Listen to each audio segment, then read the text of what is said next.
Immigration, one of those issues and areas you're not meant to talk about too much in Canada. We always say we're a country founded on immigration. Many countries are, frankly. It's part of the modern world. Although you'll find most people want to come to those nasty countries like Canada, US, Britain, Australia, and all the European ones. Odd that, isn't it?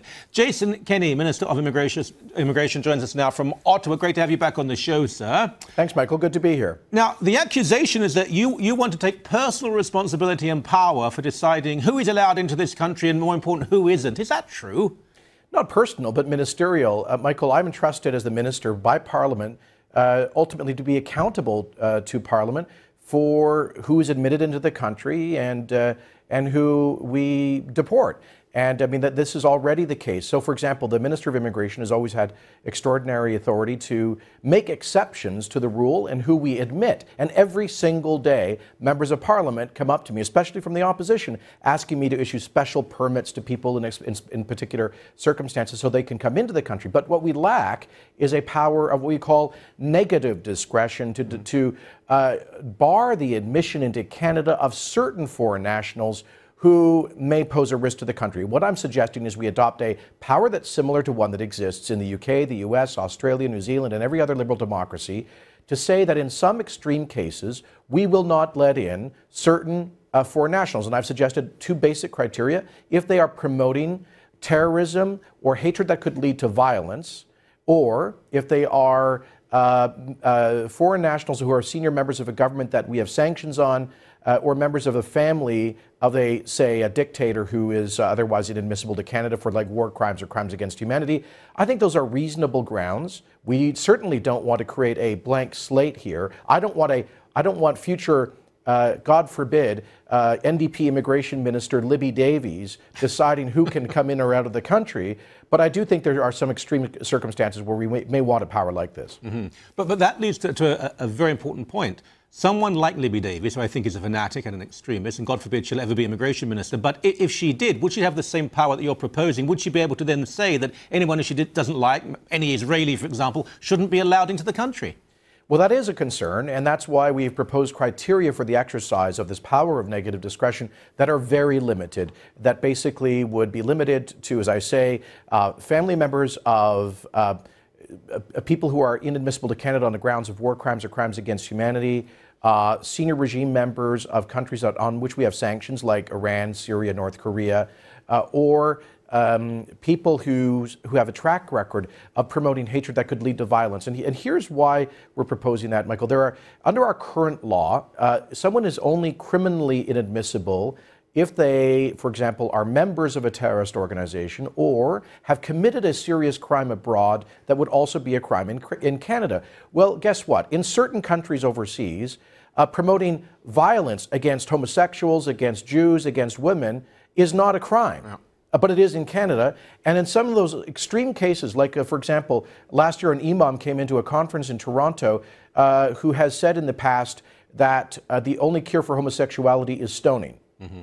Now, those kinds of comments could be construed as inciting people not just to hatred but to violence. Mm-hmm. And we may want, in cases like that, to consider saying, I'm sorry, you can spew your hatred abroad, but not in Canada.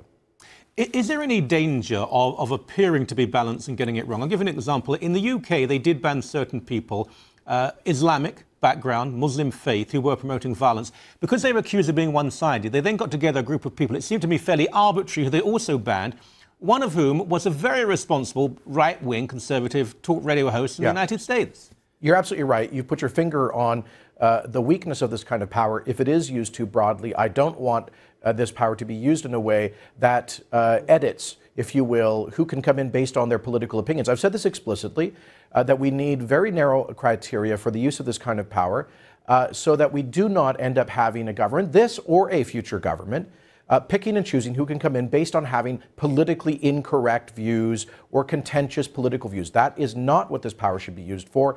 But there are certain extreme cases. You know, I've given you one example. We've had a problem in the past as well where a couple of years ago, the close family members of the deposed Tunisian dictator were able to come into Canada, and everyone, Parliament, the public, the media, were saying, what the heck are you doing? Why are these people who have billions in Swiss bank accounts having profited from this dictatorship, allowed to enter Canada. We didn't have the power to keep them out. And similarly, if you have someone coming in the country who's actually calling for the execution of gays and lesbians, Jews, or the treatment of women as though they're people or animals and not, sorry, property and animals and not people, we have nothing to bar them. So I think we can make these distinctions. If you look at Australia, New Zealand, for example, they've been very circumspect in the use of this power, and I propose that we would be too. Yes. Very briefly, we had the case with Terry Jones recently, very high profile. Here's a man who hadn't committed a serious crime. There were some crimes. It was really a political action, burning the Quran, which I don't recommend, but I'm quite in favour of freedom of speech. Was that a difficult one? Yeah, that would be a difficult one because, look, first of all, he was not admitted on the grounds. I mean, this is public in the public domain. I understand that the decision was made by a border services agent not to admit him at a port of entry because of a prior criminal record, which meant that he was already inadmissible under the current law. But you may have cases where someone, and some of these are going to be gray zone cases, where someone promotes violent hatred. Where arguably that could lead to social disorder in Canada. I personally would tend to err on the side of freedom of expression. Right. On the other hand, let me make this point. Foreigners don't have a right to freedom of expression in Canada. Yep. And if they want to spew their hatred from abroad, they can do so. They want to get on Skype or the internet or satellite TV or radio, they can do that.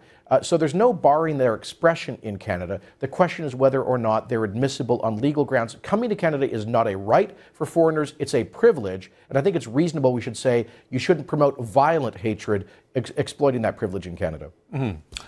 Good stuff. Minister, really appreciate your time. Thank you very much indeed. Thank you, Michael.